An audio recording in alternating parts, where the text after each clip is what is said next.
ગુજરાત પોલીસના તેરા તુજકો અર્પણ અભિયાન અંતર્ગત અંજાર પોલીસ સ્ટેશન દ્વારા ગુમ થયેલા મોબાઈલ ફોન તેમજ ઘરફોડ ચોરીના ગુનામાં કબજે કરાયેલા દાગીનાઓ મૂળ માલિકોને પરત સોંપવામાં આવ્યા હતા. પૂર્વ કચ્છ પોલીસ અધિક્ષક સાગર બાગમાર તથા ડીવાયએસપી મુકેશ ચૌધરીના માર્ગદર્શન હેઠળ અંજાર પોલીસ સ્ટેશનના પીઆઈ એચ.એ. જાડેજા દ્વારા આ કામગીરી હાથ ધરવામાં આવી હતી.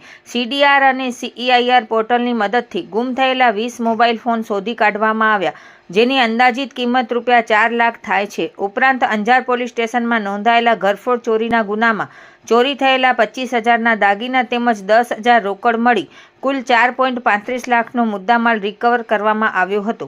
પોલીસ દ્વારા યોજાયેલા તેરા તુજકો અર્પણ કાર્યક્રમ દરમિયાન ગુમ થયેલા મોબાઈલ ફોન અને અન્ય મુદ્દામાલ સંબંધિત માલિકોને પરત સોંપવામાં આવ્યો હતો.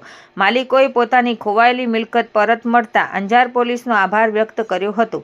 આ સમગ્ર કામગીરી પીઆઈ એચ.એ. જાડેજા, PSI SG વાડા તથા અંજાર પોલીસ સ્ટેશનના સ્ટાફ દ્વારા સફળતાપૂર્વક પૂર્ણ કરવામાં આવી હતી.